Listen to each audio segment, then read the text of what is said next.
ಸ್ವಾಮಿ ಕರಕಚ್ಚ. ಓಂ ನಮೋ ಭಗವತೆ ವಾಸುದೇವಾಯ.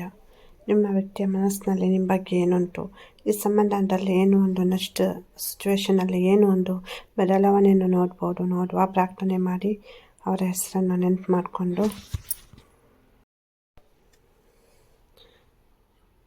ಇಲ್ಲಿ ಕೆಲವೊಂದು ಸಮಯ ಸಂದರ್ಭಗಳು ಚೆನ್ನಾಗಿಲ್ಲ ಅಥವಾ ಫೇವರೇಬಲ್ ಆಗಿಲ್ಲ ಅಂತ ನಿಮ್ಮ ಮನಸ್ಸಿಗೆ ಆಗ್ತಾ ಉಂಟು. ನೀವೆಷ್ಟೇ ಒಂದು ಸಿಚುವೇಶನಲ್ಲಿ ಕ್ಲಿಯರ್ ಆಗಿದ್ರೂ ಕೆಲವೊಂದು ಡಿಸಿಷನ್ ತಗೊಳ್ಳುವಾಗ ಎಡವಿರ್ಬೋದು, ಅಥವಾ ಕೆಲವೊಂದು ಮಾತುಕತೆಯಲ್ಲಿ ತಪ್ಪಾಗಿ ಅರ್ಥ ಮಾಡ್ಕೊಂಡಿರ್ಬೋದು. ಅದು ನಿಮ್ಮವರಿರ್ಬೋದು ಅಥವಾ ನಿಮ್ಮ ಮನೆಯವರಿರ್ಬೋದು. ಇಲ್ಲಿ ಒಂದು ನಿಮಗೆ ಕ್ಲಾರಿಟಿ ಅನ್ನೋದು ಸಿಗುತ್ತೆ. ಜೀವನದಲ್ಲಿ ಲೈಫ್ನಲ್ಲಿ ಎಷ್ಟು ನೋವು ಅನುಭವಿಸಿದ್ದೀರಾ, ಕೆಲವೊಂದು ಕಡೆ ನಿಮಗೆ ಸಕ್ಸಸ್ ಸಿಗುತ್ತೆ ಅನ್ನೋಷ್ಟರಲ್ಲಿ ಕಲ್ಕೊಂಡಿದ್ದೀರಾ. ಸೊ ಒಂದು ಬದಲಾವಣೆ, ಒಂದು ಬೆಟರ್ ಚೇಂಜಿಂಗ್ ಟೈಮ್ ಬರ್ತಾ ಉಂಟು ನಿಮ್ಮ ಲೈಫಲ್ಲಿ. ಸೊ ಒಂದು ರೀತಿಯಲ್ಲಿ ಲೈಫ್ ಅಪ್ಡೇಟಿಂಗ್ ಆಗುತ್ತೆ. ಕೆಲವೊಂದು ನೋವುಗಳ ಮಧ್ಯೆನೂ ಕೆಲವೊಂದು ಸಂತೋಷದ ಕ್ಷಣಗಳು ಬರ್ತಾ ಉಂಟು. ಹಾಗಾಗಿ ಇಲ್ಲಿ ಕೆಲವೊಂದು ಮಾತನಾಡುವಾಗ ನೀವು ತುಂಬ ಆಲೋಚನೆ ಮಾಡಿ ಮಾತನಾಡಬೇಕು. ಬಿಸ್ನೆಸ್ ಇರ್ಬೋದು, ಜಾಬ್ ಇರ್ಬೋದು, ರಿಲೇಷನ್ಶಿಪ್ ಇರ್ಬೋದು, ಫ್ಯಾಮಿಲಿಯಲ್ಲಿ ಇರ್ಬೋದು. ಸೊ ಎದುರಿನವರು ಏನೋ ಒಂದು ಹೇಳಿದ್ರು, ನಿಮ್ಮ ಮನಸ್ಸಿಗೆ ನೋವಾಯ್ತಂತ ತಕ್ಷಣ ಪ್ರತಿಕ್ರಿಯಿಸೋದಲ್ಲ, ತಕ್ಷಣ ಅವರಿಗೆ ನೋವಾಗುವ ಥರ ಅಥವಾ ಸ್ವಲ್ಪ ವಾಯ್ಸ್ ರೈಸ್ ಮಾಡಿ ಮಾತನಾಡೋದು ಬೇಡ ಅಂತ ಹೇಳ್ತೇನೆ. ಸೊ ಇದನ್ನು ಅವಾಯ್ಡ್ ಮಾಡಿ ಮುಂದಿನ ದಿನಗಳಲ್ಲಿ. ಸೊ ಏನಕ್ಕಂದರೆ ಇಲ್ಲಿ ಒಂದು ಸಕ್ಸಸ್ ಅನ್ನೋದು ಅಥವಾ ಒಂದು ಬೆಟರ್ ಚೇಂಜಿಂಗ್ ಲೈಫ್ ಬರ್ತಾ ಉಂಟು. ಸೊ ಅದಕ್ಕೆ ಇದು ನೆಗೆಟಿವ್ ಆಗುತ್ತೆ, ಅದಕ್ಕೋಸ್ಕರ ಹೇಳ್ತಾ ಇದ್ದೆ.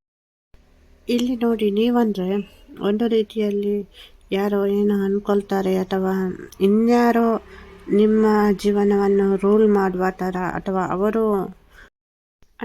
ಅವರ ಖುಷಿಗೋಸ್ಕರ ಇರುವ ಥರ ಡಿಸಿಷನ್ ತಗೊಳ್ಬೇಡಿ, ಅಥವಾ ತುಂಬ ರ್ಯಾಶ್ ಆಗಿಯೂ ಇರಬೇಡಿ. ಸಮಯ ಸಂದರ್ಭ ನೋಡಿಕೊಂಡು ತಾಳ್ಮೆಯಿಂದ ಒಂದು ತುಂಬ ಆಲೋಚನೆಯನ್ನು ಮಾಡಿ ಶಾಂತವಾದ ಮನಸ್ಥಿತಿಯಿಂದ ಇರಬೇಕಾಗುತ್ತೆ. ನೀವು ಯಾವುದೇ ಒಂದು ಡಿಸಿಷನ್ ತಗೊಳ್ಳೋದಿರ್ಬೋದು ಅಥವಾ ನೀವು ಏನಾದರೂ ಮಾತನಾಡುವಾಗ ಇರ್ಬೋದು. ಸೊ ಹಾಗಾಗಿ ಇಲ್ಲಿ ಒಂದು ಬದಲಾವಣೆ ಅನ್ನೋದು ಬರುತ್ತೆ, ಸಕ್ಸಸ್ ಅನ್ನೋದು ಸಿಗುತ್ತೆ. ಕೆಲವೊಂದು ಅಬ್ಸ್ಟ್ಯಾಕಲ್ಸ್ ಉಂಟು, ಬಟ್ ಅದೆಲ್ಲನೂ ಕ್ಲಿಯರ್ ಆಗುತ್ತೆ. ಇಲ್ಲಿ ಪ್ರತಿ ಸಲನೂ ಕಣ್ಣೀರು ಹಾಕುವುದೇ ನನ್ನ ಜೀವನವ, ನಾನು ಬಯಸಿದ್ದು ಯಾವುದೂ ಸಿಗಲ್ಲ ಅನ್ನೋದು ಪ್ರತಿ ಬಾರಿ ನಿಮ್ಮ ಮಾತಾಗಿರುತ್ತೆ, ಹೌದಲ್ವ ಹೇಳಿ? ಸೊ ಲೈಫಲ್ಲಿ ಏನಕ್ಕೆ ಇಷ್ಟೊಂದು ರೀತಿಯ ಕಷ್ಟಗಳು ಬರ್ತಾ ಉಂಟು, ನನ್ನ ಲೈಫ್ ಯಾವಾಗ ಚೇಂಜ್ ಆಗುತ್ತೆ, ಖುಷಿಯಿಂದ ಇರುವುದಂತ. ಸೊ ಅಪ್ಕಮಿಂಗ್ ಡೇಸಲ್ಲಿ ತುಂಬ ಒಳ್ಳೆಯ ದಿನಗಳು ಬರ್ತಾ ಉಂಟು. ಸೊ ಪಾಸಿಟಿವ್ ಆಗಿರಿ. ನಿಮಗೆ ಏನು ನೀವು ಬಯಸ್ತಾ ಇದ್ದೀರಾ, ನಿಮ್ಮ ಮನಸ್ಸಿನಲ್ಲಿ ಯಾವ ವ್ಯಕ್ತಿ ಇದ್ದಾರೆ, ಸೊ ಆ ವ್ಯಕ್ತಿಯ ಪ್ರೀತಿ ಇರ್ಬೋದು, ಕಮಿಟ್ಮೆಂಟ್ ಇರ್ಬೋದು, ನಿಮ್ಮ ಮನೆಯಲ್ಲಿ ಇರ್ಬೋದು, ಅವರ ಮನೆಯಲ್ಲಿ ಇರ್ಬೋದು, ಮ್ಯಾರೇಜ್ಗೆ ಒಪ್ಪುವುದು ಇರ್ಬೋದು. ಸೊ ಎಲ್ಲನೂ 1 by 1 ಆಗುತ್ತೆ. ಇದು ರೀಡಿಂಗ್ ಜನರಲ್ ಆಗಿರುತ್ತೆ. ಯಾರಿಗಾದ್ರೂ ಪರ್ಸ್ನಲ್ ರೀಡಿಂಗ್ ಬೇಕು, ಗೈಡ್ಲೈನ್ಸ್ ಬೇಕು ಅಂದರೆ ಜಾಯಿನ್ ಆಗಿ. ಸಬ್ಸ್ಕ್ರೈಬರ್ ಪಕ್ಕದಲ್ಲಿ ಜಾಯಿನ್ ಬಟನ್ ಉಂಟು.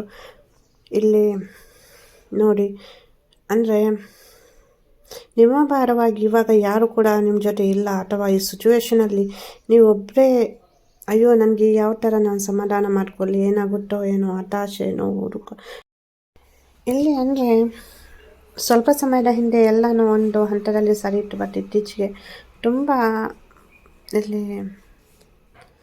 ತುಂಬ ಪೇನ್ಫುಲ್ ಆಗಿರುವಂತಹ ವಿಷಯಗಳಿರ್ಬೋದು, ಘಟನೆಗಳಿರ್ಬೋದು, ಸಿಚುವೇಶನ್ಗಳು ಕ್ರಿಯೇಟ್ ಆಗಿದೆ. ಸೊ ಇಲ್ಲಿ ನಿಮ್ಮದು ತಪ್ಪು ಇಲ್ಲ ಅಂದ್ರೂ ನೀವೇ ತಪ್ಪು ಮಾಡಿದ್ದೀರಾ, ಅಥವಾ ನಿಮ್ಮಿಂದಲೇ ಈ ಒಂದು ಸಿಚುವೇಶನ್ ಕ್ರಿಯೇಟ್ ಆದ ಥರ ಆಗ್ತಾ ಉಂಟು. ಇಲ್ಲಿ ನೀವು ಒಂದು ರೀತಿಯಲ್ಲಿ ದೇವರಿಂದ ಪ್ರೊಟೆಕ್ಟೆಡ್ ಆಗಿದ್ದೀರಾ. ದೇವರ ಅನುಗ್ರಹ ಅನ್ನೋದು ಕೂಡ ಉಂಟು. ಆದರೆ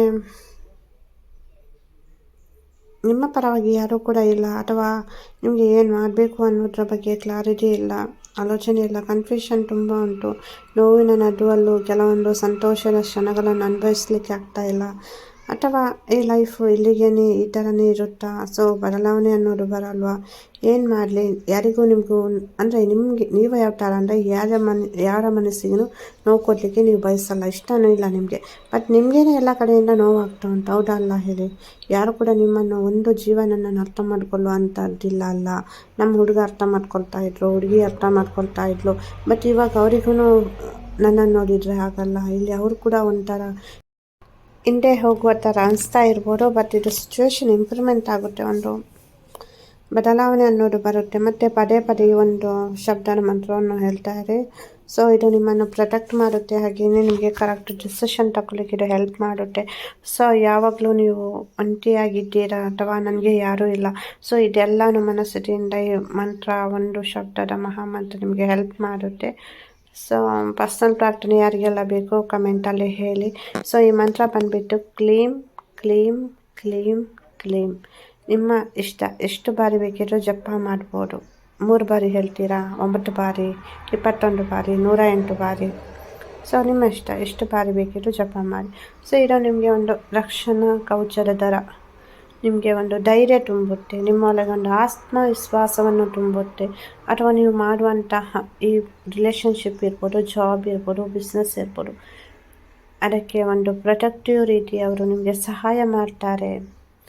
ಸೊ ಮಾತೆ ಕಾಳಿಯ ಅನುಗ್ರಹ ಕೂಡ ನಿಮಗೆ ಸಿಗುತ್ತೆ. ನಿಮ್ಮ ಈ ಪ್ರೀತಿಗೆ ತುಂಬ ಶಕ್ತಿಶಾಲಿ ಅಂತದ ಒಂದು ಶಬ್ದದ ಮಹಾಮಂತ್ರ ಇದು. ಕ್ಲೀಮ್ ಕ್ಲೀಮ್ ಕ್ಲೀಮ್ ಅಂತ ಹೇಳ್ತಾ ಇರಿ. ಇಲ್ಲಿ ನೀವು ಆದಷ್ಟು ಸಮಾಧಾನದಿಂದ, ತಾಳ್ಮೆಯಿಂದ, ಒಮ್ಮೆಲೆ ರ್ಯಾಶ್ ಆಗಿ ಏನು ಕೂಡ ಆಲೋಚನೆ ಮಾಡಲಿಕ್ಕೆ ಅಥವಾ ಡಿಸಿಷನ್ ತಗೊಳ್ಳಿಕ್ಕೆ, ಇದ್ರ ಮಾತನಾಡಲಿಕ್ಕೆ ಹೋಗಬೇಡಿ. ಸೊ ಅದು ನಿಮ್ಮ ಮನೆಯವರ ಜೊತೆ ಇರ್ಬೋದು, ನಿಮ್ಮ ಹುಡುಗ ಅಥವಾ ಹುಡುಗಿಯ ಜೊತೆ ಇರ್ಬೋದು, ಅಥವಾ ಇವನ್ ಬಿಸ್ನೆಸ್ ಮಾಡ್ತಾ ಇದ್ದೀರಾ, ಸೊ ವರ್ಕ್ ಪ್ಲೇಸಲ್ಲಿ ಇರ್ಬೋದು. ಆದಷ್ಟು ಸಂಯಮದಿಂದ ಇರಿ. ಸೊ ಟೈಮ್, ಸಿಚುವೇಶನ್ ಎಲ್ಲನೂ ಇಂಪ್ರೂವ್ಮೆಂಟ್ ಆಗುತ್ತೆ. ಸೊ ಯಾರಿಗಾದರೂ ರೋಸ್ ಕ್ರಾಸ್ ಅನ್ನೋ ಈ ಬ್ರಾಸ್ಲೆಟ್ ಬೇಕಿದ್ದರೆ ಪ್ರಾಡಕ್ಟನ್ನು ಟ್ಯಾಗ್ ಮಾಡಿರ್ತೇನೆ. ಸೊ ತಗೊಳ್ಳಿ, ಇದು ತುಂಬ ಒಳ್ಳೆಯ ರಿಸಲ್ಟ್ ಕೊಡುತ್ತೆ. ನಿಮ್ಮ ಪ್ರೀತಿಯನ್ನು ಆಕರ್ಷಣೆ ಮಾಡಲಿಕ್ಕೆ, ಅವರು ನಿಮ್ಮ ಕಡೆ ಬರಲಿಕ್ಕೆ, ಅಥವಾ ನಿಮ್ಮ ಮದುವೆಗೆ ನಿಮ್ಮ ಮನೆಯವರು ಒಪ್ಪಲಿಕ್ಕೆ. ಸೊ ಇದು ಒಂದು ರೀತಿಯಲ್ಲಿ ನಿಮಗೆ ಎನರ್ಜಿ ಬ್ಯಾಲೆನ್ಸ್ ಕೂಡ ಮಾಡುತ್ತೆ. ಸೊ ಈ ರೋಸ್ ಕ್ರಾಸ್ ಹೆಣ್ಮಕ್ಳು ಇರ್ಬೋದು, ಗಂಡ್ಮಕ್ಳು ಇರ್ಬೋದು, ತಮ್ಮ ಎಡಗೈಗೆ ಧರಿಸಬೇಕಾಗುತ್ತೆ. ಹಾಗೆಯೇ ನೈಟ್ ಮಲಗುವಾಗ ತೆಗೆದಿಟ್ಬಿಟ್ಟು ಮಲಗಿ ಮತ್ತು ಮರು ದಿವಸ ಹಾಕ್ಕೊಳ್ಳಿ, ತುಂಬ ಒಳ್ಳೆಯ ರಿಸಲ್ಟ್ ಬರುತ್ತೆ. ಅವರು ನಿಮ್ಮ ಕಡೆ ಆಕರ್ಷಣೆ ಆಗಲಿಕ್ಕೆ ಇರ್ಬೋದು, ಅಥವಾ ನಿಮ್ಮ ಪ್ರೀತಿಯಲ್ಲಿ ಡಾಟ್ ಸಿಚುವೇಶನ್, ಅಥವಾ ಅವರು ನಿಮ್ಮ ಮಾತು ಕೇಳ್ತಾ ಇಲ್ಲ, ನಿಮ್ಮನ್ನು ನೋಡಿದ್ರೆ ಆಗಲ್ಲ, ಏನೇ ಒಂದು ಸಿಚುವೇಶನ್ ಇದ್ರೂ ಸರಿ ಹೋಗುತ್ತೆ, ತುಂಬ ಒಳ್ಳೆಯ ರಿಸಲ್ಟ್ ಕೊಡುತ್ತೆ. ಹಾಗೆಯೇ ಯಾರಿಗಾದರೂ ಜಾಯಿನ್ ಆಗಲಿಕ್ಕೆ ಇದ್ದರೆ ಜಾಯಿನ್ ಆಗ್ಬೋದು. ಪರ್ಸನಲ್ ರೀಡಿಂಗ್ ಮಾಡಿ ಗೈಡ್ಲೈನ್ಸ್ ಕೊಡ್ತೇನೆ. ಸೊ ನಿಮ್ಮದು ಸಮಸ್ಯೆ ಹಣಕಾಸಿಗೆ ಸಂಬಂಧಿಸಿದಿರ್ಬೋದು, ಬಿಸ್ನೆಸ್ ರಿಲೇಟೆಡ್, ಪ್ರೀತಿ ರಿಲೇಟೆಡ್, ಜಾಬ್ ರಿಲೇಟೆಡ್, ಅಥವಾ ಕೋರ್ಟಿನಲ್ಲಿರುವಂಥ ಕೇಸ್ ಇರ್ಬೋದು, ಇನ್ಯಾವುದೇ ಗುಪ್ತ ಸಮಸ್ಯೆಗಳಿರ್ಬೋದು, ಆಸೆಗಳಿರ್ಬೋದು, ಕೋರಿಕೆಗಳಿರ್ಬೋದು. ಸೊ ನಿಮಗೆ ನಾನು ಕೆಲವೊಂದು ಮಂತ್ರಗಳನ್ನು ಹೇಳಿಕೊಡ್ತೀನಿ, ಕೆಲವೊಂದು ತಂತ್ರಗಳನ್ನು ಹೇಳಿಕೊಡ್ತೀನಿ. ಕೆಲವೊಂದು ಮಂತ್ರಗಳನ್ನು, ತಂತ್ರಗಳನ್ನು ನಾನೇ ಮಾಡ್ತೇನೆ. ಕೆಲವೊಂದು ಸಾತ್ವಿಕ ಕ್ರಮದಿಂದ ಮಾಡುವಂಥದ್ದು ಮಾತ್ರ ನಿಮಗೆ ಹೇಳಿಕೊಡ್ತೇನೆ. ಸೊ ಯಾರಿಗಾದರೂ ಜಾಯಿನ್ ಆಗಲಿಕ್ಕೆ ಇದ್ದರೆ ಜಾಯಿನ್ ಆಗ್ಬೋದು. ನೀವೇನು ಜಾಯಿನ್ ಮಾಡ್ತೀರಾ ನನಗೆ ಮತ್ತು ನಿಮಗೆ ಮಾತ್ರ ಗೊತ್ತಿರುತ್ತೆ, ಹೈಡ್ ಆಗಿರುತ್ತೆ. ಕೆಲವೊಂದು ಸೂಕ್ಷ್ಮ ವಿಚಾರಗಳನ್ನು ನಾನೇ ರಿಪ್ಲೈ ಮಾಡಿದ ತಕ್ಷಣ ನೀವು ನೋಡಿದ ನಂತರ ಡಿಲೀಟ್ ಮಾಡ್ತೇನೆ. ಎಲ್ಲರಿಗೂ ಒಳ್ಳೆಯದಾಗಲಿ. ಯಾರಿಗಾದರೂ ಪರ್ಸನಲ್ ಪ್ರಾರ್ಥನೆ ಬೇಕು ಅಂದರೆ ಕಮೆಂಟಲ್ಲಿ ಹೇಳಿ, ಪ್ರಾರ್ಥನೆ ಮಾಡಿಬಿಟ್ಟು ನಿಮ್ಮ ಪರವಾಗಿ 41 ದಿವಸ 21 ದಿವಸ ಏನು ನಿಮ್ಮದು ರೀಡಿಂಗ್ ನೋಡಿಬಿಟ್ಟು ನಾನು ನಿಮಗೆ ಅಂದರೆ ಪ್ರಾರ್ಥನೆ ಮಾಡ್ತೇನೆ, ಮಂತ್ರವನ್ನು ಜಪ ಮಾಡ್ತೇನೆ. ಸೊ ಎಲ್ಲರಿಗೂ ಒಳ್ಳೆಯದಾಗಲಿ. ನನ್ನ ಆರಾಧ್ಯ ದೇವರ ಕೊರಗಜ್ಜ ಹಾಗೂ ಮಹಾವಿಷ್ಣು ಮಹಾದೇವರ ಅನುಗ್ರಹ ಸದಾ ನಿಮ್ಮ ಮೇಲೆ ಇರಲಿ. ನಿಮಗೆ ನೀವು ಬಯಸಿದಂತಹ ವ್ಯಕ್ತಿಯ ಪ್ರೀತಿ ಸಿಗುವಂತಾಗಲಿ, ನಿಮ್ಮ ಜೀವನ ಸುಖಕರವಾಗಿರಲಿ ಅಂತ ನಾನು ಪ್ರಾರ್ಥಿಸ್ತೇನೆ. ವಿಡಿಯೋ ಇಷ್ಟ ಆದರೆ ಲೈಕ್ ಮಾಡಿ, ಶೇರ್ ಮಾಡಿ, ಹಾಗೆಯೇ ಸಬ್ಸ್ಕ್ರೈಬ್ ಮಾಡಿಲ್ಲ ನಾನು ಸಬ್ಸ್ಕ್ರೈಬ್ ಮಾಡಿ. ನೀವು ಸಬ್ಸ್ಕ್ರೈಬ್ ಮಾಡೋದ್ರಿಂದ ನಾನು ಹೊಸದಾಗಿ ವಿಡಿಯೋ ಅಪ್ಲೋಡ್ ಮಾಡಿದಾಗ ನಿಮಗೆ ನೋಟಿಫಿಕೇಷನ್ ಸಿಗುತ್ತೆ. ಸೊ ಎಲ್ಲಿ ಕೂಡ ಮಂತ್ರ ಇರ್ಬೋದು, ತಂತ್ರ ಇರ್ಬೋದು, ಗೈಡ್ಲೈನ್ಸ್ ಇರ್ಬೋದು. ಸೊ ಮಿಸ್ ಆಗಲ್ಲ. ಎಲ್ಲರಿಗೂ ಒಳ್ಳೆಯದಾಗಲಿ. ಧನ್ಯವಾದಗಳು.